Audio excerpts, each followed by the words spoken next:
ಇನ್ನು ಜೈಲಲ್ಲಿ ಎಲ್ರಿಗೂ ಒಂದೇ ರೀತಿ ಊಟ ಕೊಡ್ತಾರೆ. 4,000ಕ್ಕೂ ಹೆಚ್ಚು ಜನರು ಊಟ ತಯಾರು ಮಾಡ್ತಾರೆ. ದರ್ಶನ್ ಕೇಸ್ ಸಂಬಂಧ ನಿವೃತ್ತ ಜೈಲರ್ ಸತೀಶ್ ಹೇಳಿಕೆ ಕೊಟ್ಟಿದ್ದಾರೆ. ಹಿಂದೆ ಪತ್ನಿ ಮೇಲೆ ಹಲ್ಲೆ ಕೇಸಲ್ಲಿ ದರ್ಶನ್ ಜೈಲು ಸೇರಿದ್ರು.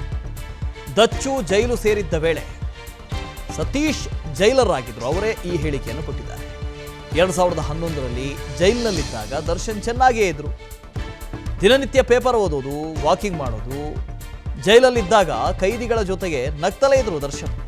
ನಟ ದರ್ಶನ್ ಒಳ್ಳೆಯವನು, ಹೀಗೆ ಆಗಬಾರ್ದಾಗಿತ್ತು. ರೇಣುಕಾಸ್ವಾಮಿ ಮನೆಯವರಿಗೂ ಸೂಕ್ತ ನ್ಯಾಯ ಸಿಗಲಿ ಅಂತ ಜೈಲರ್ ಹೇಳಿದ್ದಾರೆ. ನಿವೃತ್ತ ಜೈಲರ್.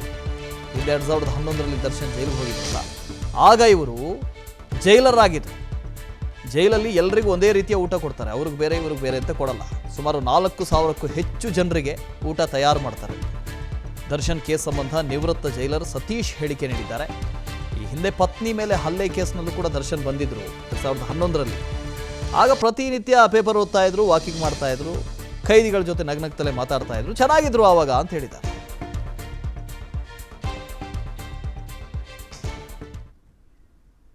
ನಟ ದರ್ಶನ್ ಈ ಹಿಂದೆನೂ ಕೂಡ ಪರಪ್ಪನ ಅಗ್ರಹಾರದಲ್ಲಿ ಒಂದಷ್ಟು ದಿನಗಳನ್ನ ಕಳೆದಿದ್ರು. ಆ ಟೈಮ್ನಲ್ಲಿ ಆವತ್ತಿನ ಜೈಲಿನ ಸಹಾಯಕ ಅಧೀಕ್ಷಕರಾಗಿರ್ತಕ್ಕಂಥ ಸತೀಶ್ ಅವರು ನಮ್ಮ ಜೊತೆಲಿದ್ದಾರೆ. ಅವ್ರನ್ನ ಮಾತನಾಡಿಸ್ತೀನಿ. ಸರ್, ಅವತ್ತಿಗೆ ಹೆಂಗೆ ಇರ್ತಾ ಇದ್ರು ಸರ್ ದರ್ಶನ್ ಅವರು? ಸರ್, ಭಾಳ ಕ್ವೈಟಾಗಿರ್ತಿದ್ರು.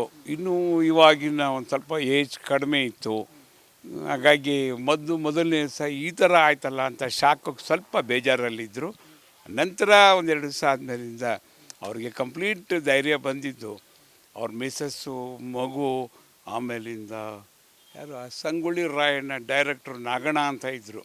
ಅವರು ಬರಲಾಗಿ ಅವರೆಲ್ಲ ಒಂದು ಸ್ವಲ್ಪ ಮಾತಾಡ್ಸಿದ್ಮೇಲೆ ನಾರ್ಮಲ್ ಆದರು. ಅವತ್ತಿಗೆ ಎಷ್ಟು ದಿನ ಇದ್ರು ಸರ್? ಅಂದರೆ ದಿನಚರಿ ಹೆಂಗಿರ್ತಿತ್ತು ಅವ್ರದ್ದು? ಎಂಥದ್ದಿಲ್ಲ, ಬೆಳಿಗ್ಗೆ ಹೇಳೋದು, ಸ್ನಾನ ಮಾಡೋದು, ಪೇಪರ್ ಓದೋದು, ದೇವ್ರಿಗೊಂದು ನಮಸ್ಕಾರ ಮಾಡೋದು, ಅಲ್ಲೇ ವಾಕಿಂಗ್ ಮಾಡೋಕ್ಕೆ ಜಾಗ ಇರ್ತಾಯಿತ್ತು, ವಾಕಿಂಗ್ ಮಾಡೋರು, ಟಿಫನ್ನು, ಮತ್ತು ಭಾಳ ಜನ ಬರೋರು, ಹಣ್ಣು ಬಿಸ್ಕೆಟು ಎಲ್ಲ ಕೊಡೋರು. ಅದನ್ನು ಯಾವುದೋ ಅವ್ರು ತೊಗೊಂಡೋಗ್ತಾ ಇರಲಿಲ್ಲ.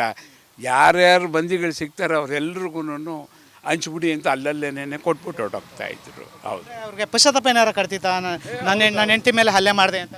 ಹೌದು. ಅಲ್ಲಿಗೆ ನಾನು ಸಂಸಾರದಲ್ಲಿ ಆಗಿದ್ದು ಒಂದು ಸಣ್ಣ ಗಲಾಟೆ ಇಷ್ಟು ದೊಡ್ಡದಾಗಿ ನನ್ನ ಅಭಿಮಾನಿಗಳಿಗೆ, ನನ್ನ ಫ್ರೆಂಡ್ಸ್ಗೆ ಎಲ್ರಿಗೂ ಹಿಂಗೆ ಆಯ್ತಲ್ಲ ಅಂದ್ಬಿಟ್ಟು ಅಂತ ಭಾಳ ಫೀಲ್ ಮಾಡಿಕೊಂಡ್ರು ಅವರು. ಆ ಟೈಮಲ್ಲಿ ಅಂಬರೀಷ್ ಅವರು ಇದ್ರು, ಅವ್ರೇನಾದ್ರು ಜೈಲಿಗೆ ಬಂದಿದ್ರಾ? ಇಲ್ಲ ಬಂದಿರಲಿಲ್ಲ, ಅವರು ಬಂದಿರಲಿಲ್ಲ. ಈಗ ಮನೆ ಊಟ ಬೇಕು ಅಂತ ಕೇಳ್ತಾ ಇದ್ದಾರೆ. ಹೆಂಗಿರ್ತದೆ ಸಾಮಾನ್ಯವಾಗಿ ಜೈಲು ಊಟ ಅಂತಕ್ಕಂಥದ್ದು?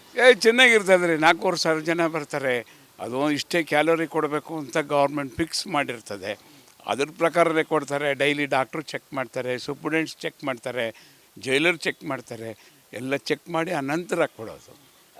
ಅಷ್ಟು ದಿನಗಳಿದ್ರಲ್ಲ, ಒಂದು ತಿಂಗಳು ಸುಮಾರು. ಆ ಟೈಮಲ್ಲಿ ನಿಮ್ಮ ಜೊತೆ ಮಾತನಾಡಿದಾರಾ? ಸಾಮಾನ್ಯವಾಗಿ ಬಂದಾಗೆಲ್ಲನೂ ಪೇಪರ್ ಇಸ್ಕೊಳ್ಳೋಕ್ಕೆ ಏನಕ್ಕಾರು ಬಂದಾಗೆಲ್ಲನೂ ಇಷ್ಟು ಟಾಕ್ ಬರೋರು. ಇವತ್ತಿನ ಸಿಚುವೇಶನ್ಗೆ ಮತ್ತು ಅವತ್ತಿನ ಸಿಚುವೇಶನ್ಗೆ ಏನಾದರೂ ಕಂಪೇರು ಆ ಥರದ್ದು ಏನಾರು ಇತ್ತು? ಅವಾಗ ಅಂದರೆ ನಾನು ಎದುರುಗಡೆ ಇರ್ತಿದ್ದೆ, ನೋಡ್ತಿದ್ದೆ. ಈಗ ರಿಟೈರ್ಡ್ ಆಗಿದ್ದೀನಿ, ಇಲ್ಲಿದ್ದೀನಿ, ಅಲ್ಲಿ ಏನಾಗುತ್ತೆ ಅಂದ್ಬಿಟ್ಟು ಗೊತ್ತಿಲ್ಲ ಸರ್. ಜೈಲ್ಸ್ ರೂಲ್ಸ್ ಯಾವಾಗಲೂ ಒಂದೇ ಥರ ಇರ್ತದೆ, ಎಲ್ಲ ಕೈದಿಗಳಿಗೂ ಒಂದೇ ಥರ. ಅಂದರೆ ಕರ್ನಾಟಕ ರಾಜ್ಯಾದ್ಯಂತ ಒಂದೇ ಥರ ಇರುತ್ತೆ ಸರ್. ಹಾಂ. ದರ್ಶನ್ ಅವ್ರ ಬಗ್ಗೆ ಹೇಳೋದಾದರೆ ಏನು ಹೇಳೋಕ್ಕೆ ಇಷ್ಟಪಡ್ತೀರಿ ಸರ್? ಒಳ್ಳೆ ವ್ಯಕ್ತಿ, ಈ ಥರ ಮಾಡಬಾರ್ದಿತ್ತು.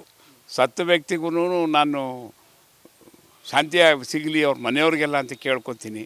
ದರ್ಶನ್ ಮಾಡಿಲ್ಲ ಅಂತ ಹೇಳಿದ್ರೆ ಬಿಡುಗಡೆ ಆಗಿ ಬಂದು ಇದೇ ಥರ ಉತ್ತಮವಾದ ಕೆಲಸ ಆಗಿ ಒಂದು ಮಾದರಿಯಾಗಿ ಚೆನ್ನಾಗಿ ಬದುಕಲಿ ಅವರು ಅಂದ್ಬಿಟ್ಟು ಅಂತ ಹಾರೈಸ್ತೀನಿ ಸರ್. ಅಷ್ಟೇ ಸರ್, ನಮಸ್ಕಾರ. ಇದಿಷ್ಟು ಆಗಿನ ಸಹಾಯಕ ಅಧೀಕ್ಷಕರಾಗಿದ್ದಂಥ ಸತೀಶ್ ಅವರ ಹೇಳಿಕೆ. ಕ್ಯಾಮ್ರಾ ಪರ್ಸನ್ ಮಧು ಜೊತೆ ರವಿ ಲಾಲಿಪಾಳ್ಯ, ವಿಸ್ತಾರ ನ್ಯೂಸ್, ಮಂಡ್ಯ. ಅನುಕ್ಷಣದ ಸುದ್ದಿಗಳಿಗಾಗಿ ವಿಸ್ತಾರ ನ್ಯೂಸ್ ಯೂಟ್ಯೂಬ್ ಚಾನೆಲ್ ಸಬ್ಸ್ಕ್ರೈಬ್ ಮಾಡಿ. ಹೊಸ ಸುದ್ದಿಗಳ ನೋಟಿಫಿಕೇಶನ್ಗಾಗಿ ಬೆಲ್ ಐಕಾನ್ ಕ್ಲಿಕ್ ಮಾಡಿ. ಲೇಟೆಸ್ಟ್ ಅಪ್ಡೇಟ್ಸ್ಗಾಗಿ www.vistaranews.com ವೆಬ್ಸೈಟ್ಗೆ ವಿಸಿಟ್ ಮಾಡಿ. ಅಂಗೈಯಲ್ಲೇ ಜಗತ್ತಿನ ಸುದ್ದಿ ತಿಳಿಯಲು ವಿಸ್ತಾರ ನ್ಯೂಸ್ ಕನ್ನಡ ಆಪ್ ಡೌನ್ಲೋಡ್ ಮಾಡಿ.